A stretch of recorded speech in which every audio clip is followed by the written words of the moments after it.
My name is Jennifer Young. I am a sales rep from Willoway Nurseries, and Willoway Nurseries is a wholesale retail or a wholesale nursery, about 1,000 acres, just a little bit west of Cleveland. We have trees and shrubs and annuals and you name it, we do it. We've been around, I think I figured it out, we've been around 68 something years, 58 something years. They've been around a long time. It's a third generation family owned company. And Farmer John's is one of our clients. So Willoway Nurseries. And let's see what else I think that was always going to tell you about. I've worked for them for about 3 years. And mostly my background is in retail plants. So I'm a good perennial annual girl, and shrubs, I'm not as familiar with shrubs, but when she asked me to do this, I thought, well, I'll learn a little bit more about shrubs. So I'm going to go through some things, and if you want to ask questions, if I don't know, I can give you my business card and I can answer the question for you online. I can come back to you by email if you're okay with that. So the first two plants I'm going to show you, this here is elderberry or sambucus. It's called black lace. And so one of the things that I like to tell people is if they have a problem they want to solve in their yard. So for example, you talked about Nephofia. If you have a problem of some sort, I'm going to tell you what this problem or what this plant is going to help solve. So anybody who's grown Japanese maples in this part of the world, like many parts of the northern part, sometimes they're not as hardy. We get a really bad winter and the Japanese maple doesn't come back. So sambucus, and this one in particular, because it has really nice lacy leaves, it's dark, so it's not red, but it's dark, is a super hardy. You get that same lacy look. It's going to get tall and shrubby, so you're going to get 6 to 7 feet tall, 6 to 7 feet wide. It doesn't mind the sun. Super tough. So I believe this goes down to a zone 3, definitely a zone 4. So very hardy. It will get these beautiful pink flowers on them. And it is deer resistant. So yes, that's a good thing here. So that's another problem we solve, your deer resistance. It's good for pollinators. For those of you that are planting for butterflies and bees, this is good for pollinators. As I mentioned before, I'm a lazy gardener. So that means I don't really want to prune. I don't really want to deadhead. I don't want to do any of that stuff. Watering, I have to do. This is a great shrub because it doesn't really need to be pruned.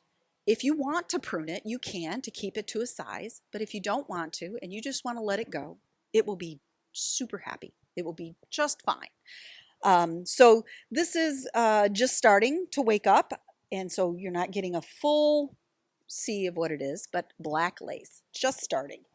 And in the similar family, it's a different species, but this is also an elderberry. This one, of course, has this pretty chartreuse. But again, you see, if you didn't know, you might call that a Japanese maple if you didn't know, right? If you weren't real close. So again, this one is lemony lace, and this one, yes, the flowers, the elderberries have a vaguely citrusy smell, like a little lemony smell. Not as strong as the lilac or the viburnums that I'm going to talk about, but they do have like a vaguely lemony smell. So this one will a little bit, like you can see down at the bottom, it will, if you want a little bit of woody in there. So let's see. Let me go. I'm gonna move around a little bit. Yes. Yeah. And these also, the nice thing about these, they're like the elderberries, like elderberry wine. It's a different species, but these will produce berries that birds will like. You know, this one, see, there's a question I should know. Yes, this one will get, this one is going to get 4 to 7 feet. And I'm thinking it's going to stay smaller. It's going to be on the smaller end of that potentially. It's not going to get it's going to be shrubby definitely. So, So then, yes, full sun, but it could also take some shade. If it needed to, it could take some shade. Both of these but it will like sun. The next thing I'm going to talk to you about is, where did they go? There. Okay. I'm talking to you about a pot of sticks, aren't I? That's not very exciting at all, is it? No. The reason why I'm talking to you about this is a Panicle Hydrangea. That's why it's a pot of sticks. But this is the newest one called Little Lime Punch. Do you see the flower on that one? Yeah, it's yeah, so it comes out green, then it's going to turn white, then you're going to get Hawaiian Punch red. This is a smaller shrub, mounder, 3 by 3, I think, 4 by 4. This is a Panicle Hydrangea. This is, again, I'm a lazy gardener. This is a hydrangea that you don't have to think too much about. You almost can't prune it wrong. Okay, so as long as you don't go out and prune it like in August when it's blooming, or July. So you could come out and prune this in the late winter, early spring, even now. Like you see the growers here, this is one of ours. These were trimmed back so that they get full and bushy. This is going to be a very hot plant. So that's why I'm showing it to you. If you like it, go get it. Even though it's a pot of sticks. This is a great little hydrangea. It really is. So these are going to be mop heads. They're going to be about that. They're kind of egg shaped, I guess. Like the pointy ones? Yeah, these are going to be less pointy and more like, they're going to be about that big and it's sort of egg shaped, I guess you'd call them. They consider it a mop, a rounded ball. But this is I'm a big fan of Panicle hydrangeas because they're easy. Does it say Panicle on that little sign? Yes, it'll say Panicle hydrangea. Okay. It's this variety. Panicle is the flower, how the flower opens up. It's like it has multiple little flowers on the head. So it's not just one little flower, like a rose is just a flower, right? The panicle has multiple flowers all over it. The hydrangeas, I've had mine in full sun. They do, however, they will take a little bit of afternoon shade so that they don't get crispy and dried out. So, yeah. Probably what you're thinking about to do in pots more. I see a lot of the macrophyllus go into pots.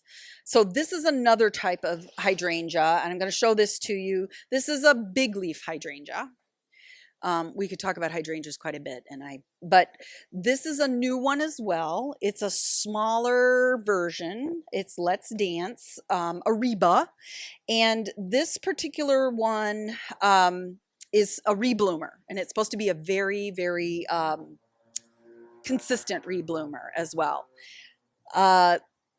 The macrophylla hydrangeas are like your endless summers, and those are the ones that you summer crush. But the Let's Dance series is supposed to be much hardier and a better rebloomer. So this would be one to try as well in your yard if you're looking for that blue slash. This is going to be mostly blue, but you could change it to be pink as well. That's one thing I like to tell about these hydrangeas. You can't change the color on a Panicle hydrangea. It is what it is. So. But it's also, like I said, pretty hardy and pretty easy to deal with. There's lots of overwintering things that you can do to make sure that these blossom. They can be very frustrating when we have a 80-degree day like this. All the buds open, and then we have frost. Right. And so then you're dealing, like, it formed its flower buds back in August, and now you've lost that possibility for a whole season. But these are reblooming, right? So even if you did, you should still get something. So I don't know if you're looking for Mother's Day. I'm going to just pull this up really quick. So my problem solver for Mother's Day is At Last Rose. So does anybody like roses? Okay, so maybe this is one to try. So you can see it's sort of a really soft orange salmony color. It's on its own rootstock, okay? It is very hardy, very disease resistant. Disease resistant. So again, I am not a fan of doing a lot. These do not have to be sprayed, and it's fragrant. It's a very long lasting bloom, some like June until frost. This will keep on going. So if you're looking for a rose for Mother's Day for yourself or for a mother, this is a great rose. And I know, roses this is just starting to come up and it's just starting to do its thing, but this is an awesome rose. It's ready to plant so we can handle the frost. Well, yeah, I don't know that I would put anything out just yet until we start getting, so these roses, are these one of ours? Yeah, this is one of ours. So we keep our roses. Some of them go into heated greenhouses, so they actually are pushed. Anything that's been in a heated environment and you put it back out into 35. What else am I going to talk about? Oh, my new favoriteest shrub in the whole wide world right now. And you're like, look at that thing. It's kind of, can you smell it though? Give it a, whoops, sorry. I'm trying not to poke you in the eyeballs. It smells amazing. Like lilac. It's a white lilac. Yeah. Fuzzy. Smells like vanilla to me. Everybody's got a little different take on viburnums. So this is a viburnum carlisi. There's lots of different viburnums. It's this one is called Spice Girl. Spice Girl. And why do I love viburnums? Okay, so first of all, you get that great smell, right? Doesn't smell like anything. I got to get my notes on my viburnums so I don't forget. They are deer resistant. Solves your problem there, right? They are super easy to grow. You don't have to prune them if you don't want to. I might do a little bit of pruning on this one just to see if I could get it to be a little bit bushier. They are shade tolerant. If you wanted to put them in a place where you got a little bit of afternoon shade, they're just fine. They have the flowers, and they have these lovely they have soft leaves, and they also have great fall color. So and the bark on some of them, I can't remember if this one does, some of them exfoliate and have that kind of a cinnamon bark kind of a look. So it's a great multi-season shrub, and nobody knows about viburnums. I don't know why, but nobody seems to know about them. So this is a great choice for that deer resistance. It's got a great smell. So this one gets large. I have to always look at so we're looking 6 to 7 feet wide and tall. So it's a big, but it's a nice, I have some smaller ones, a dwarf version, and they're just really a nice shrub. Nice shrub. And I don't feel like people know enough about them. They will produce berries. All the viburnums will produce berries of varying degrees that the birds like, so they're good. There are some natives viburnums as well. So, but this is any viburnum Spice Girl.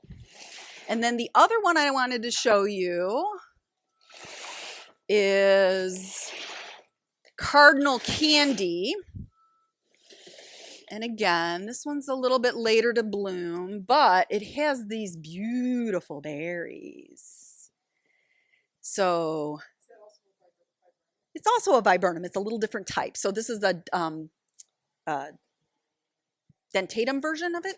I can never remember with these. Yeah, a dilatatum, sorry. So there's lots of different viburnums, but this is a really nice one because of the berries. And the berries hold, if you go out into the nursery, you'll see some out there that came from the last fall that the berries are still trying to hold on. They're all shriveled up, but they're still there. So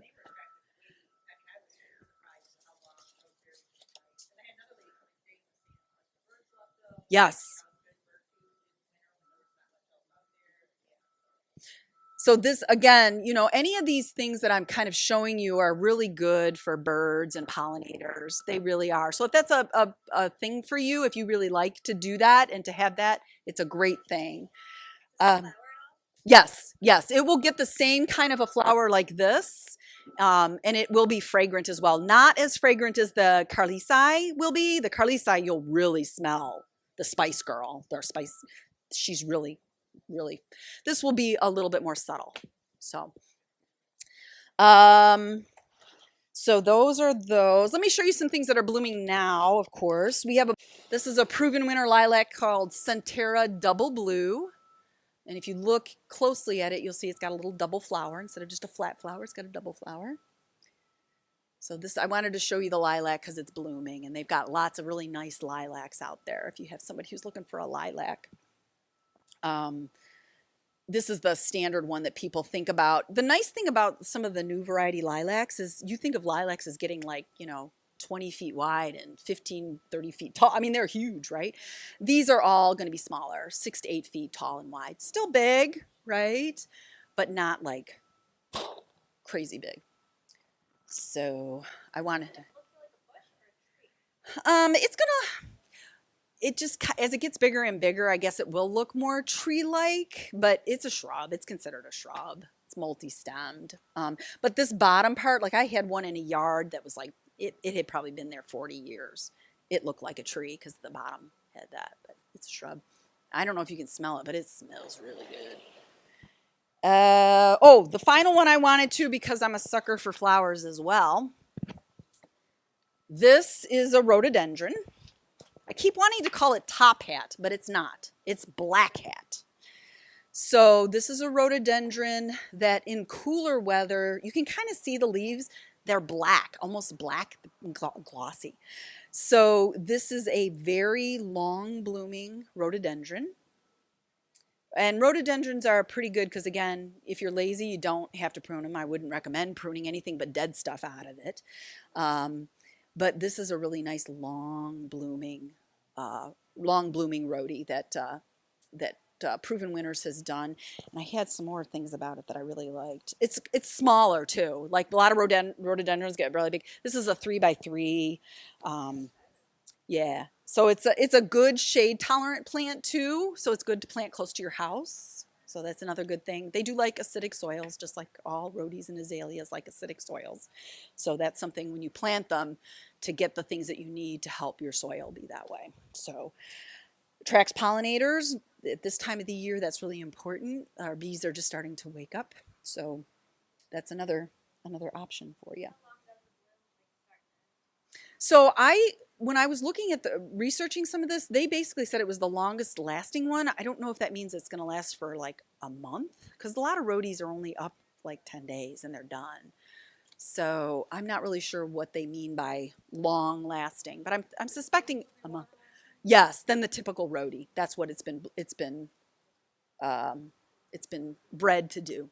So, and I believe that rhodies are pretty deer resistant as well because of that leathery leaf. Although a hungry deer will eat anything, right? I've seen him eat roses, like down to the ground. Not the rose, the whole bush, all the way to the ground.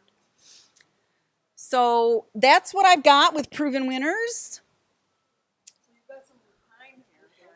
Yes, don't those are West Country. Those are really nice, the lupines.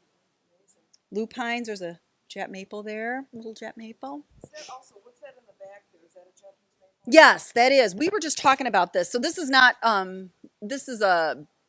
these are bred, April could tell you more about them because this is a grower out of Oregon, I believe. She said they're bred with another, like a Korean or not Japanese, Korean. They're bred with another maple to make them hardier. That's what she was telling me. I was like, oh, I love the color on that. She's like, yeah, and they're bred to be hardier. So I don't know that much about it, though, to tell you the truth. April would. So are you ready to garden, dig some holes? Good. Excellent. Any other thoughts? What are your thoughts on double begonias? Like the tuberous double begonias? Yeah, the begonias would get like more flower. Yeah, they'll do fine. Are you looking to plant them? Did you have trouble with them, or? No, I have never planted these. I would just Yeah. potting. Yeah. Put them in the garden. Yeah. Most of the double begonias that I see are mostly for containers, and like the bedding flat begonias that you see normally. I haven't. Most begonias I think are like as container or hanging basket, unless they're bedding begonias. They're smaller. Yeah, the smaller, thin ones. I was wondering if those will give a lot of shade. It's such nice, beautiful, colorful leaves for, more shady. Caladiums, Rex Yeah, begonias. back there. Yeah, flowers are great, but flowers are pretty short-lived, right? So definitely shouldn't be investing in foliage for like this is great because it's going to get dark against your house if you have a cream colored or white colored or that's going to be pretty after it gets done. So, so foliage is definitely a way to go. So, well, thank you so much for coming. I appreciate it. I hope you learned one thing. If you didn't do anything but learn one thing, I'm all good.